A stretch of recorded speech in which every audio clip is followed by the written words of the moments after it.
sans plus tarder, j'aimerais nous inviter à ouvrir les Saints Livres et nous allons lire 4 portions des Saintes Écritures et ces 4 portions sont tirées de l'Ancien Testament. La première portion, c'est le premier livre des Rois au chapitre 3. La lecture, nous la faisons en 2 temps, du 3e au 5e verset. Et puis après, nous lirons le verset 15e. 1 Roi chapitre 3, du 3e au 5e verset. Salomon aimait l'Éternel et suivait les coutumes de David son père. Seulement c'était sur de hauts lieux qu'il offrait des sacrifices et de parfums. Le roi s'est rendu à Gabaon pour sacrifier, car c'était le principal des hauts lieux. Salomon est souligné, Salomon offrit 1000 holocaustes sur l'autel. À Gabaon, l'Éternel apparut en songe à Salomon pendant la nuit et Dieu lui dit, demande ce que tu veux que je te donne. Verset 15e, Salomon s'éveilla et voilà les songes. Salomon rêvait en Jérusalem et se présentant devant l'arche de l'Alliance. Et soulignait encore, il offrit des holocaustes et des sacrifices d'action de grâce et il fit un festin à tous ses serviteurs. La seconde portion que nous lisons, premier livre des Rois au chapitre 8, nous lisons en 3 temps, le verset 5e, le verset 54 et puis le verset 62 ainsi que le verset 63. Verset 5e. Les rois Salomon et toute l'assemblée d'Israël convoqués auprès de lui s'étèrent devant l'arche. Ils sacrifièrent des brebis et de bœufs qui ne purent être ni comptés ni nombreux plutôt à cause de leur multitude. Verset 54e. Lorsque Salomon eut achevé d'adresser à l'Éternel toute cette prière et cette supplication, il s'éleva de devant l'autel de l'Éternel où il était agenouillé, les mains étendues vers le ciel. Et puis 62 ainsi que 63, le roi et tout Israël avec lui offrirent des sacrifices devant l'Éternel et souligné. Salomon immola 22 000 bœufs, 120 000 brebis pour les sacrifices d'action de grâce qu'il offrit à l'Éternel. Ainsi les rois et tous les enfants d'Israël furent la dédicace de la maison de l'Éternel. Avant-dernière portion, premier livre des Rois au chapitre 9, le premier verset et puis le verset 25. Lorsque Salomon eut achevé de bâtir la maison de l'Éternel, la maison du roi et tout ce qu'il eut plu de faire, verset 25e, Salomon offrit 3 fois dans l'année des holocaustes et des sacrifices d'action de grâce sur l'autel qu'il avait bâti à l'Éternel et il brûla des parfums sur celui qui était devant l'Éternel et il acheva la maison. Et puis enfin, un Chronique au chapitre 29, et nous lisons aussi en 3 temps les versets 10, les versets 14 et puis les versets 20 ainsi que le verset 21. David bénit l'Éternel en présence de toute l'assemblée. Il dit, béni sois-tu d'éternité en éternité, éternel, Dieu de notre Père Israël. Verset 14, car qui suis-je et qui est mon peuple pour que nous puissions te faire volontairement ces offrandes? Tout vient de toi. Et j'aime ce qu'il dit, nous recevons de ta main ce que nous t'offrons. Verset 20 ainsi que verset 21. David dit à toute l'assemblée, bénissez l'Éternel votre Dieu. Et toute l'assemblée bénit l'Éternel, le Dieu de leur père. Ils s'inclinèrent et se prosternèrent devant l'Éternel et devant les rois. Les lendemains de ces jours, ils offrirent en sacrifice et en holocauste à l'Éternel 1000 taureaux, 1000 béliers, 1000 agneaux avec les libations ordinaires et d'autres sacrifices en grand nombre pour tout Israël. Amen. Partant de ces 4 portions des Saintes Écritures, et surtout des 3 premières, je voudrais que selon que l'Esprit de Dieu l'a placé dans mon cœur, parler sur le thème 4 leçons que Salomon nous enseigne sur l'action de grâce. 4 leçons que Salomon nous enseigne sur l'action de grâce. La première portion, nous voyons dans 1 Roi chapitre 3, versets 3 à 5 et puis verset 15. Salomon qui accède au pouvoir, j'en parlerai un peu tout à l'heure, dans des conditions pas faciles. Il n'était pas le fils le plus aîné, le premier en ordre chronologique. Mais au-delà de cela, nous connaissons les conditions, j'en parlerai tout à l'heure, dans lesquelles sa mère est devenue épouse du roi David. Et quand il accède à la royauté, il a double conscience, premièrement, qu'il n'était pas cheval partant. Il était cheval non partant. Que ce pourquoi il est bénéficiaire, au fait, ce n'était pas prévu pour lui. Mais deuxièmement, il a conscience de toute l'adversité qui s'est levée avant qu'il ne soit proclamé roi. Car Adonijah, qui s'est cru être légitime, se proclamé roi, il a fallu qu'un d'un côté, Bathsheba et Nathan, les prophètes, s'imposent pour que David, dans un sursaut, les place comme roi. Et le plus étonnant, alors qu'il a cette royauté que je peux dire un peu fragile, il laisse le trône à Jérusalem et il s'oblige de faire ce voyage de plus de 80 km. Il va à Hébron avec un seul objectif, dire merci à ce Dieu qui lui a donné la royauté. Il est fait sûrement verbalement, mais il ne s'arrête pas à faire verbalement, il l'offre aussi. Quelle quantité! Et nous en parlerons tout à l'heure. À peine il finit d'offrir, la nuit, Dieu lui dit, demande ce que tu veux. Et Dieu lui fait cadeau de quelque chose qui non seulement va changer sa vie, mais changer sa royauté. Il fait de lui l'homme le plus sage, il lui promet même d'être l'homme le plus glorieux et le plus intelligent. Et quand Dieu lui fait simplement la promesse, il n'a pas encore donné, il retourne à Jérusalem, il rend encore des actions de grâce. Simplement parce que Dieu a promis. Premier livre des Rois, chapitre 8, versets 5, 54 et 62, 63. Il est quasiment vers la 20e, certains disent 25e année de son règne. Et il vient de finir, de bâtir la maison de l'Éternel. Et quand c'est fini, il a vu comment c'était un projet que Dieu avait inspiré à son père David.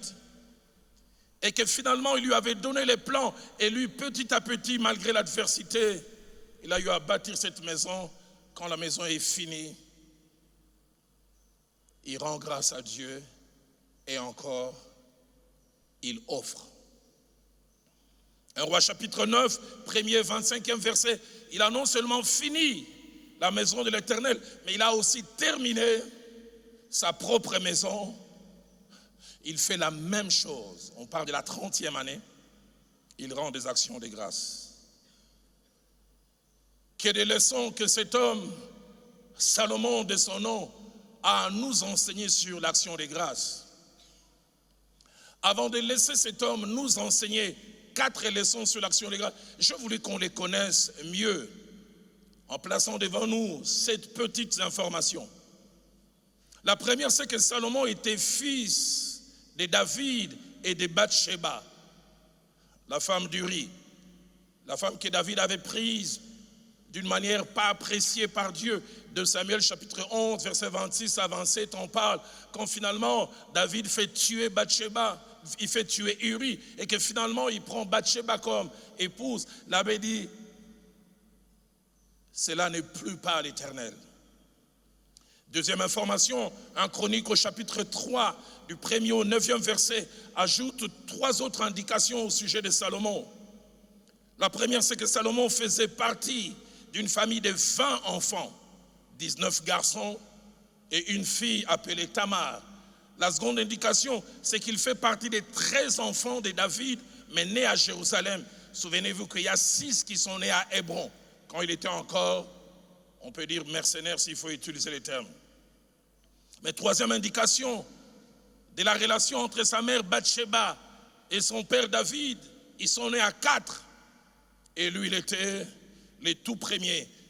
Il avait comme frère Shimeya, Shobal, Nathan, et lui comme 4e enfant. Troisième information attachée à Salomon, il a eu toute sa vie à porter 2 noms. Il y a un nom qui est très très connu, mais il y a le second qui n'est pas très très connu, mais en Israël, il est plus connu par le second nom.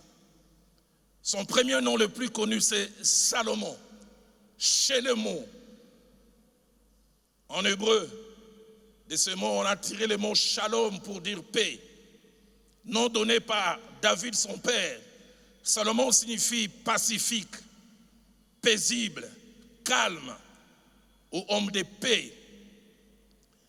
Mais 2 Samuel chapitre 12, versets 24 à 25, nous donne une autre indication qui nous amène à un deuxième nom qui montre la relation particulière qu'il avait avec Dieu. Ma Bible a moi dit, David consola Bathsheba, sa femme, et il alla auprès d'elle et coucha avec elle. Elle enfanta un fils qu'il appela Salomon. Ça, c'est David qui donne le nom. Et la Bible ajoute qu'il fut aimé de l'Éternel. Dieu avait une relation particulière avec cet enfant, quelle que soit la manière dont il est venu au monde. Mais le verset 25 ajoute quelque chose. David les remit entre les mains du prophète Nathan. Étrange, la Bible dit, Nathan lui donna le nom de Yedidia à cause de l'Éternel. Donc, soit pour dire, Salomon, toute sa vie a porté 2 noms. Salomon, qui veut dire pacifique, paisible, homme de paix. Mais surtout, Yedidia. Yedidia qui veut dire celui que Dieu aime. Une autre version même dit, celui que Dieu aime attentionnément et particulièrement. La version Parole de vie nous donne plus d'indications attachées à 2 Samuel 12, 24 à 25. Dit David l'appela Salomon, le Seigneur l'aima, et il dit à David, par l'intermédiaire du prophète Nathan, de l'appeler ainsi. Mais à cause de cet amour, David donna à son fils le nom de Yedidia, ce qui veut dire aimé du Seigneur. 4e information, d'après 1 Chronique chapitre 22, versets 9 à 10, Salomon était un enfant spécial, dont la destinée était connue avant qu'il ne puisse exister. Quelle que soit la manière dont il est venu au monde spécial, parce qu'il est devenu spécial par la mission attachée à son vécu.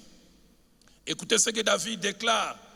David dit, voici, et c'est Dieu plutôt qui parle à David par la bouche du prophète, voici, il te naîtra un fils qui sera un homme de repos. J'affermirai pour toujours, plutôt, qui sera un homme de repos et à qui je donnerai du repos en les délivrant de tous les ennemis d'alentour. Et étrange, avant qu'il ne naisse, la Bible dit, car Salomon sera son nom. Et je ferai venir sur Israël la paix et la tranquillité pendant sa vie. Verset 10, ça sera lui qui me bâtira une maison en mon nom. Il sera pour moi un fils et je serai pour lui un père et j'affermirai pour toujours le trône de son royaume d'Israël avant qu'il ne naisse. 5e information attachée à Salomon, aussi appelé Yedidia, c'est qu'il est parmi les rois d'Israël que Dieu a le plus élevé.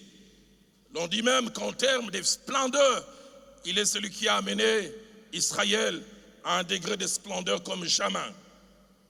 1 Roi chapitre 10, verset 23, puis le verset 24 disent, le roi Salomon fut plus grand que tous les rois de la terre par la richesse et la sagesse.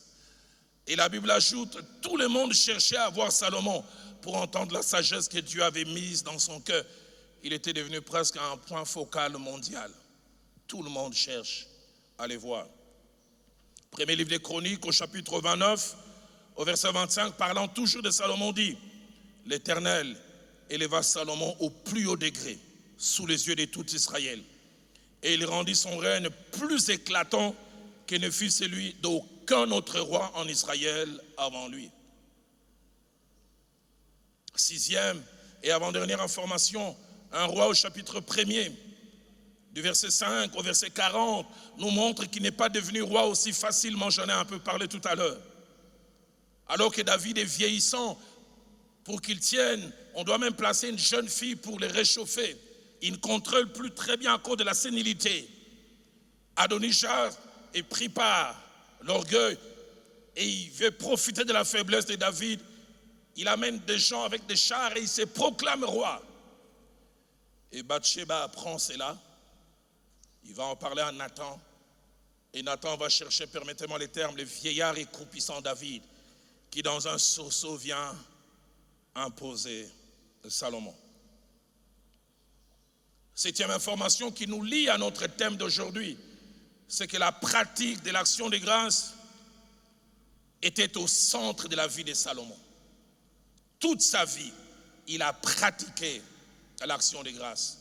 Cela m'amène au deuxième point où je vais parler des 7 vérités à rappeler au sujet de l'action de grâce. 7 petites vérités que je voudrais rappeler au sujet de l'action de grâce avant de finir tout à l'heure avec les 4 leçons que Salomon, de par sa vie et son parcours plutôt, nous enseigne sur l'action de grâce. La première vérité, c'est que la pratique de l'action de grâce, de par son histoire, se passe en 2 temps. 2 temps. Par rapport à l'initiative, par rapport à qui fait exister cette pratique. La première, c'est que Dieu ne l'a jamais demandé ni exigé à l'humain. La première fois que l'action de grâce a été pratiquée, c'est l'initiative de l'homme. Dieu n'a jamais demandé cela. Genèse chapitre 4, versets 3 à 5. Caïn et Abel sont les premiers. L'un cultive et l'autre élève des animaux. Et les fruits de la terre arrivent à maturité. Et les premiers produits des animaux que l'on élevait mettent bas. Il y a comme une obligation à leur cœur de dire merci à celui qui les a rendus capables. La Bible parle d'Abel qui offre et de Caïn qui offre, et nous connaissons la suite. Dieu agrée une offrande et n'agrée pas l'autre. La seconde fois, et ça c'est étonnant, Genèse chapitre 8, versets 20 à 22, si on peut me les placer.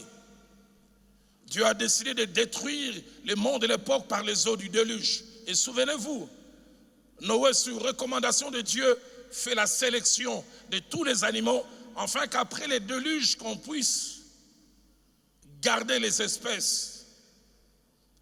Et j'aimerais insister sur cela. Les quelques rares animaux qui sont dans l'arche sont des rescapés.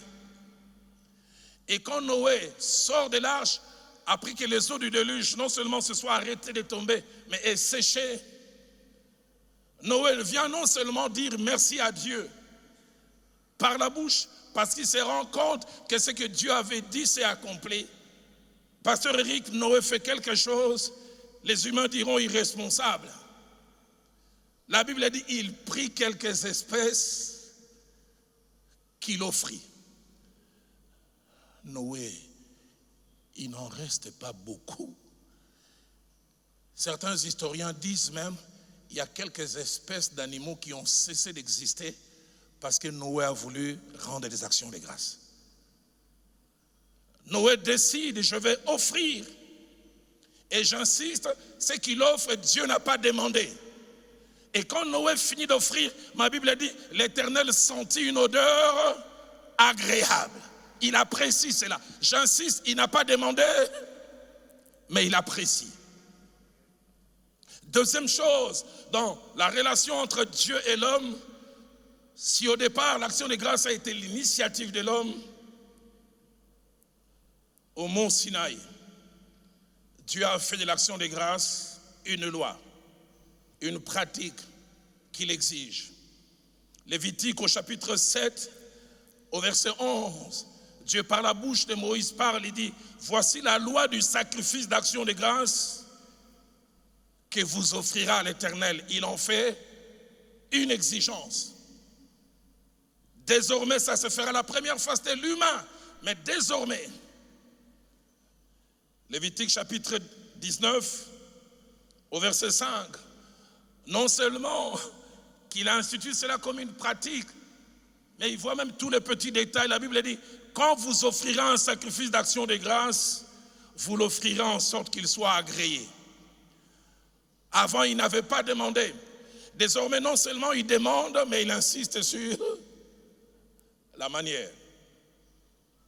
Deuxième vérité attachée à l'action de grâce, c'est que Dieu n'a pas laissé qu'on puisse pratiquer cela n'importe comment. Dieu a défini quand, pourquoi et pour quel bénéfice on doit pratiquer les actions de grâce. Placez-moi en Nombre chapitre 10, au verset 10e. L'Éternel dit, dans vos jours de joie, c'est-à-dire quand vous me verrez à l'action, dans vos jours de fête, quand vous voulez célébrer quelque chose, anniversaire de mariage, anniversaire de naissance, je ne sais pas, telle année, nombre d'années d'église, et puis il ajoute encore dans vos nouvelles lunes, quand une année nouvelle va commencer, il dit, vous sonnerez de la trompette, vous allez me célébrer, en offrant des holocaustes et vos sacrifices d'action de grâce. Et il montre les bénéfices attachés à cela. Il dit, quand vous les faites, il dit, elles vous mettront en souvenir devant moi. Vous revenez pour me dire merci. Ce que vous posez comme acte devient un mémorial. Je me souviens, je dis, je lui ai fait du bien. Et il a reconnu la valeur. Et il est venu apprécier, il dit aux anges, notez. Ça, c'est quelqu'un à qui il faut encore faire du bien. Il dit, elles vous mettront en souvenir devant moi. Aidez-moi à poser la question à votre voisin. Est-ce que vous faites des choses qui vous mettent en souvenir devant Dieu? J'entends un voisin au coin et dit,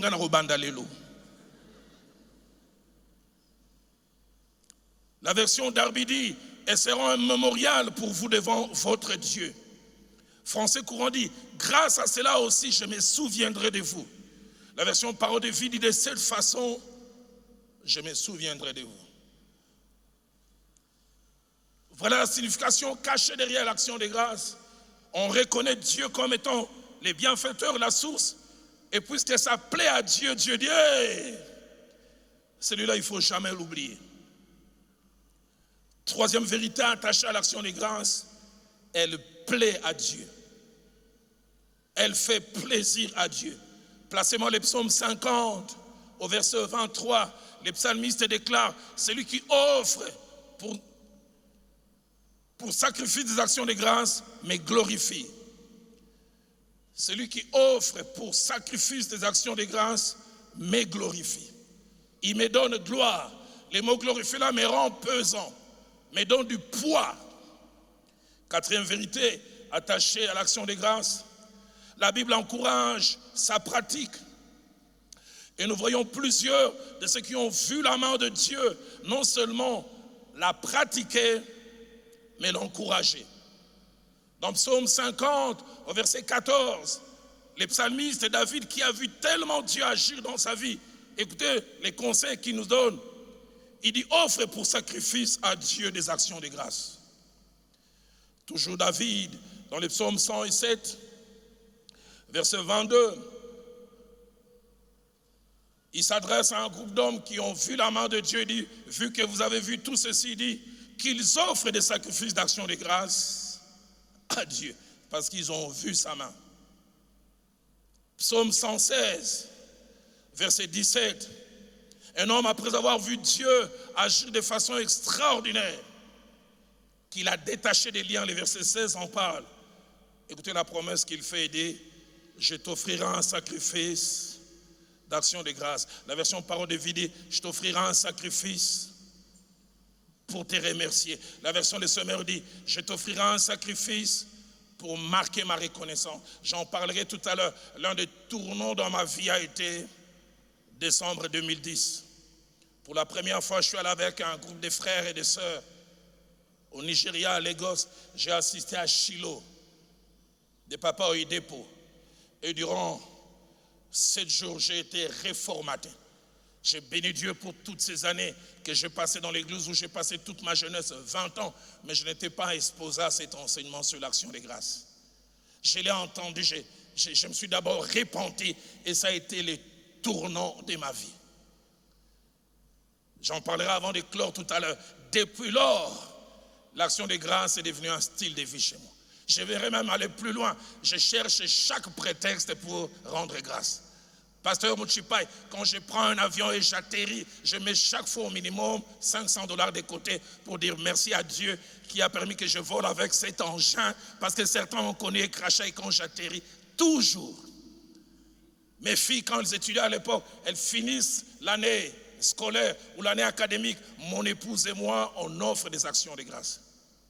Mes filles sont enceintes, elles accouchent. Je ne dis pas simplement, Seigneur, tu es un Dieu redondant. Au-delà des mots, je vais offrir à Dieu. Mon épouse sait de quoi je parle. Il y a 14 jours, on a failli perdre un de nos petits-enfants, sans l'intervention de Dieu. Et hier, je lui en parlais, j'ai dit, Viviane, vu ce que Dieu veut faire, allez, je peux même donner les montants. J'ai dit, on met $4 000 de côté. On va dire merci au Seigneur. Un style de vie. J'oublie jamais ces jours-là. Je suis avec le prophète Daniel Kawata. En 2011, on devait aller célébrer un mariage en Afrique du Sud. Pasteur Eric, en plein vol, l'avion connaît une coupure d'électricité. On nous a dit que c'était 1 seconde et demie.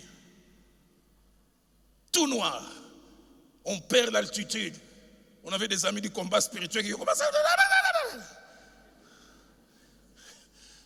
J'oublie pas, quand l'électricité est revenue, les stewards et les hôtesses ont commencé à calmer les gens. Cool down. Quelqu'un dit cool down.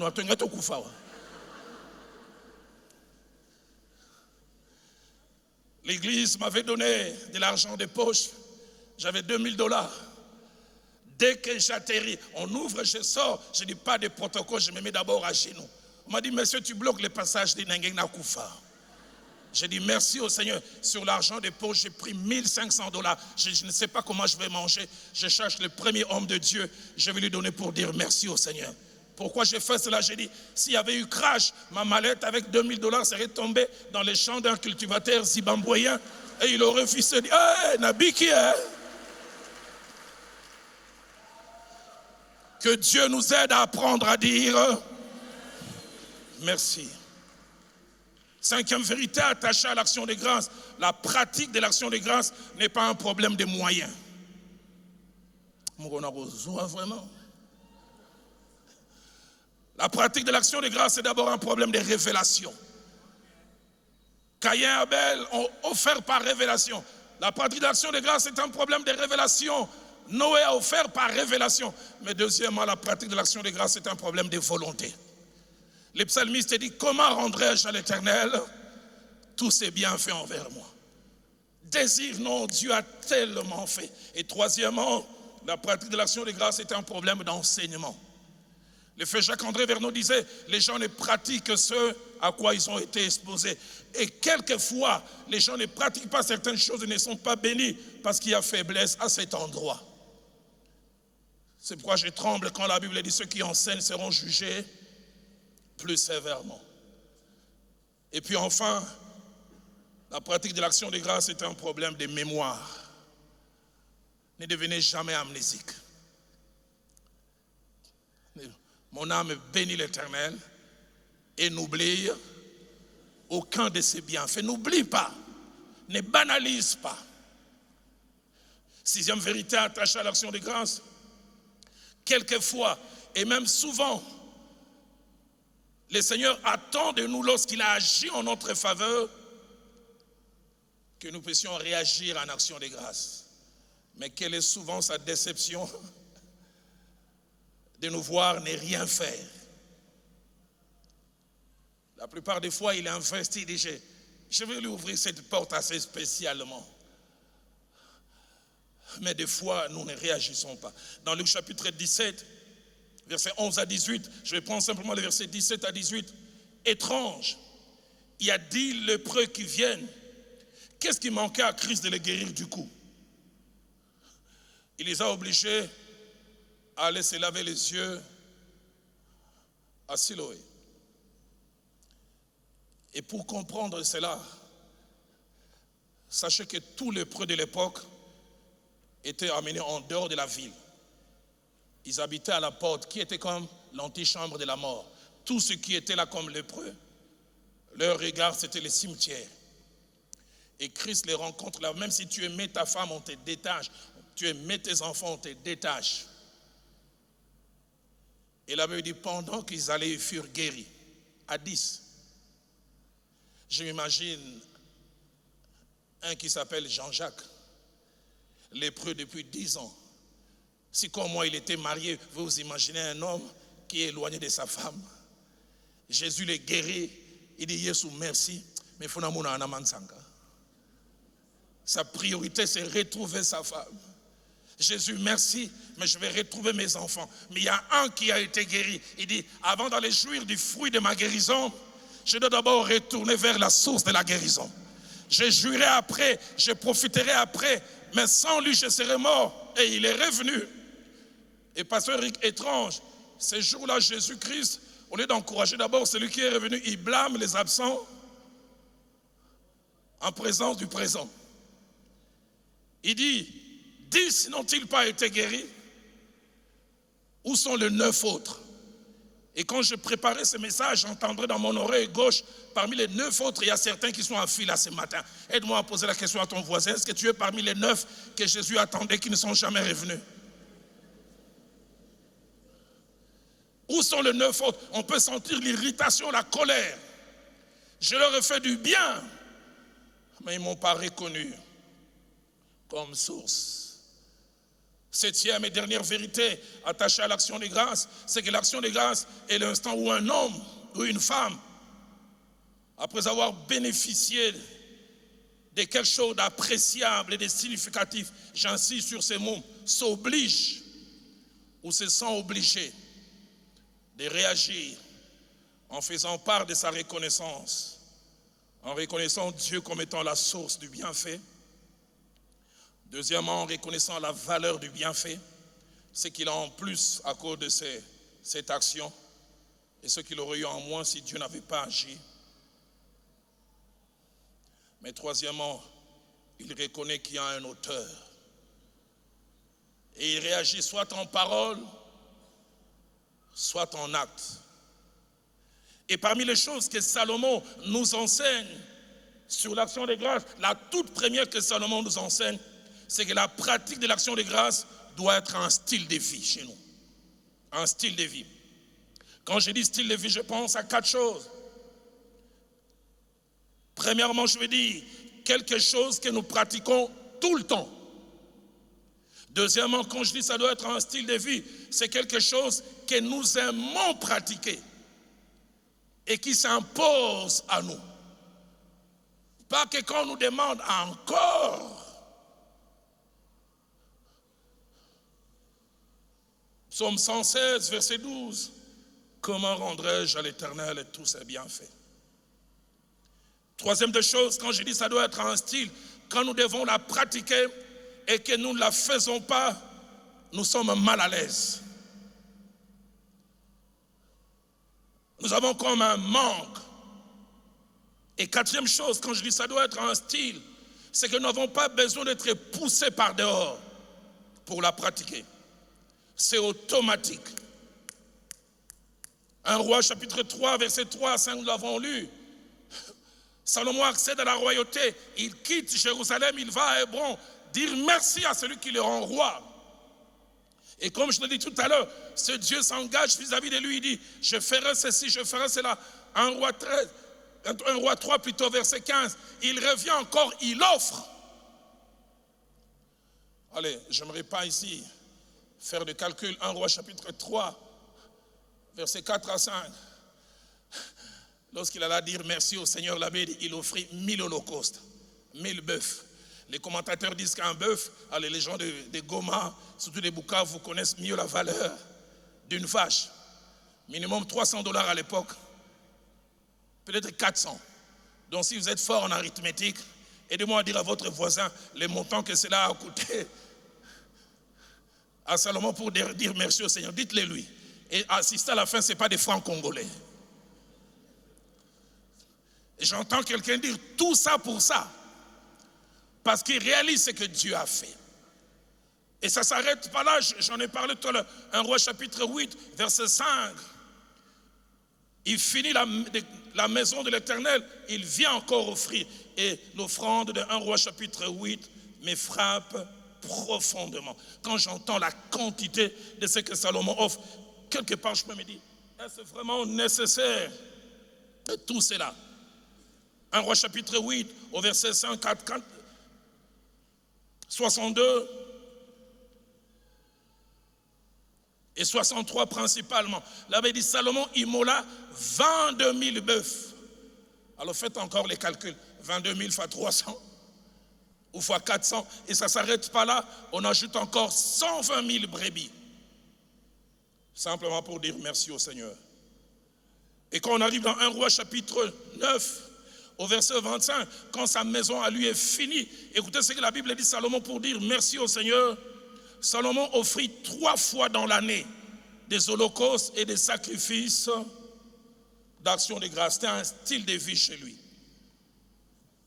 Dans Colossiens chapitre 2, verset 7, l'apôtre Paul viendra dire plus tard, abonder en action de grâce. Abonder en action de grâce. C'est-à-dire que l'action de grâce soit un style de vie. La version française, quand on dit, soyez plein de reconnaissance envers Dieu. Une version de 1889, la version Stafford, dit montrer beaucoup et continuellement de reconnaissance vis-à-vis de Dieu. La version Amio et Tamiso, une version de 1950, dit soyez débordants de reconnaissance quand vous voulez dire merci au Seigneur. Deuxième chose que Salomon nous apprend sur l'action de grâce, c'est que celui ou celle qui veut vraiment pratiquer l'action de grâce ne calcule pas. Souvent, nous commençons à calculer pour le Dieu qui n'a pas calculé pour nous. Des fois, quand Dieu nous donne, il ne calcule pas. Mais nous, pour remettre à Dieu, je me souviens d'un homme qui avait dit, il m'a dit un jour, Papa Dalo, quand j'ai gagné $1000, c'était facile de payer la dîme. Mais j'ai commencé à faire des affaires où je faisais des bénéfices de 1 million. Un gars, mon article a dit, mais vraiment, il y a 100 000. On commence à calculer pour le Dieu qui n'a pas calculé pour nous. 1 Roi chapitre 3 verset 4, ma Bible m'a dit il offrit 1000 holocaustes. 1 Roi chapitre 3 verset 5, il offrit des holocaustes et des sacrifices d'action de grâce.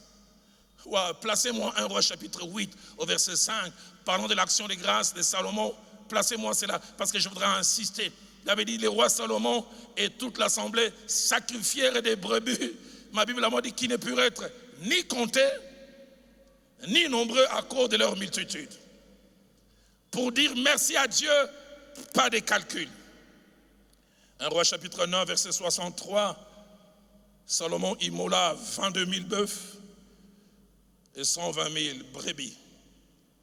Pour offrir comme Salomon sans calculer, il y a 4 conditions. La première, c'est aimer vraiment Dieu. Et 1 Roi 3, au verset 3 dit de Salomon, il aimait l'Éternel. 1 Jean 3, chapitre 18 dit, petit enfant, n'aimez pas en parole et avec la langue, mais en action et avec la vérité. Deuxièmement, pour offrir comme Salomon, sans calculer, reconnaître que tout ce que nous avons nous vient de Dieu. J'aime, dans 1 Chronique 29, au verset 14, cette belle phrase, je prie que non seulement qu'on la fasse sortir, je prie qu'on puisse bien l'agrandir. David dit, tout vient de toi, et nous recevons de ta main ce que nous t'offrons. Tout vient de toi. Troisièmement, pour offrir comme Salomon sans calculer, il faut avoir été délivré de l'avarice, avoir été délivré de l'attachement excessif d'avec l'argent. Quand on est délivré de l'avarice, ça nous rend capable de nous détacher de l'argent facilement. Luc 12, verset 15 dit, gardez-vous avec soin de l'avarice. Il y a des gens, même dans Nzambe, le beaucoup makaku. Pasteur Eric, je suis pasteur de Philadelphie. En 2009, on avait encore un culte. On passait au deuxième culte. Je vais pour entrer au deuxième culte, j'entends du bruit du côté du comptage. Je vais voir ces messieurs, il dit, pasteur, il y a un problème grave. J'ai dit grave, il dit gravissime. Batu Batanga. Je demande, qu'est-ce qu'il y a? Il dit, pasteur, je paye ma dîme de $10, mais par inadvertance, j'ai mis $11. Et je viens pour qu'on me remette mes $1. Je rigolais parce que je connais des gens qui payent la dîme de 20%, de 30%. Je connais même un nombre d'affaires 50%. Il estime que s'il a débordé de $1, c'est... Il n'a pas dit grave, il dit c'est gravissime. Romains 11, plutôt Proverbe 11, verset 24 dit, tel donne délibérément et il devient plus riche. Et tel épargne à l'excès et s'appauvrit. Quatrièmement, pour offrir sans calcul comme Salomon, savoir comme nombre 10 au verset 10 l'a montré, qu'au-delà de Dieu, nous sommes les bénéficiaires. Et cela me permet de toucher la troisième et avant-dernière leçon. C'est que la pratique de l'action de grâce, au-delà de plaire à Dieu, nous profite et nous rapporte. Je voudrais insister sur cela. La pratique de l'action de grâce, au-delà de plaire à Dieu, nous profite et nous rapporte.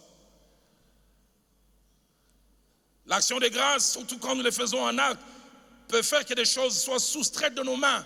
Mais j'aime beaucoup ce que Bishop Oyedepo a dit. Les choses peuvent quitter notre main, mais ça ne quitte pas notre vie. Ou ça peut quitter nos mains, mais revenir autrement. Genèse chapitre 8, verset 20 à 22. Des animaux ont quitté les mains de Noé. Mais écoutez les bénéfices, quand Dieu sent une odeur agréable, Dieu lève la main. Il dit, je ne détruirai plus jamais la terre par les déluges.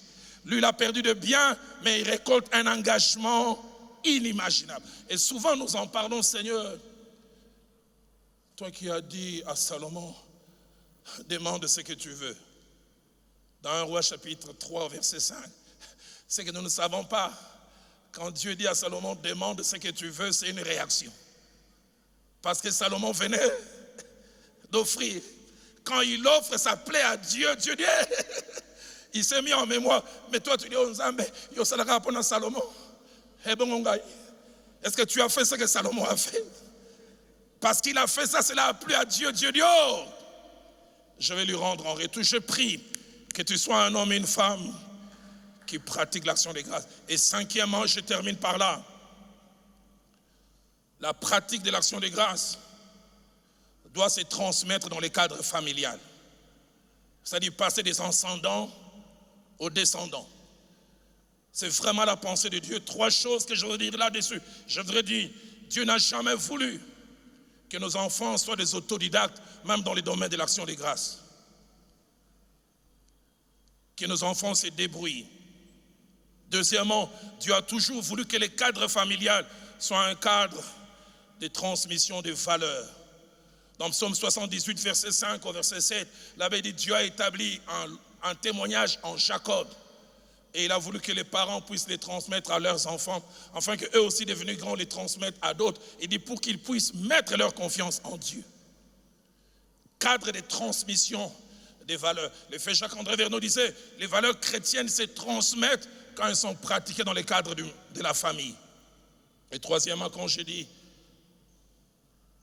que sa pratique doit se transmettre dans le cadre familial, c'est que les enfants n'ont pas toujours besoin de comprendre pour pratiquer. Des fois, il faut leur imposer la pratique et ils comprendront après. Il a fini l'année scolaire, allez, prends $5, va mettre les codim, dire merci à Dieu. Pourquoi?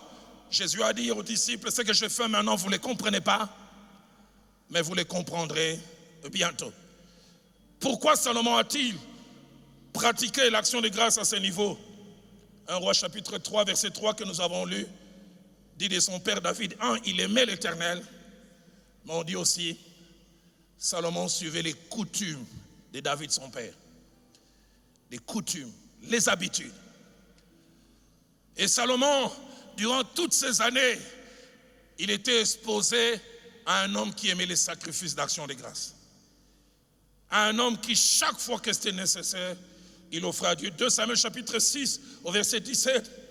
À peine David accède à la royauté, il ramène l'arche. L'avait dit David, offrit devant l'Éternel des holocaustes et des sacrifices d'action de grâce. Ça, Salomon n'a pas insisté, mais sûrement on lui a parlé. 2 Samuel chapitre 24, verset 25, après que la plaie ait menacé Israël parce que David a fait faire les dénombrements. Et là, Salomon était là. Écoutez ce que la Bible dit. David bâtit là un autel à l'Éternel. Il offrit des holocaustes, des sacrifices d'action de grâce. Alors l'Éternel fut apaisé envers le pays. Et la plaie s'arrêta. Ça, Salomon a vu. Et puis enfin, 1 Chronique 29, verset 21. Lorsque David veut pousser les gens à offrir pour le temple que Salomon doit bâtir, il offre en premier, il encourage les gens. Et quand les gens offrent, écoutez ce que la Bible dit, le lendemain de ces jours, David et le peuple, offrir en sacrifice et en holocauste à l'Éternel 1000 taureaux, 1000 béliers, 1000 agneaux, avec des libations. Et ça, Salomon avait vu. Et quand Salomon avait vu, il dit, j'ai vu ce que ça a fait chez papa. Je pratiquerai cela. Je prie que dans nos familles, l'action de grâce se pratique des parents aux enfants. J'aimerais nous inviter à baisser nos têtes dans la prière. Où est-ce que tu en es avec la pratique de l'action de grâce? J'aimerais inviter l'homme de Dieu, Lévi Congola, à venir en 1 minute.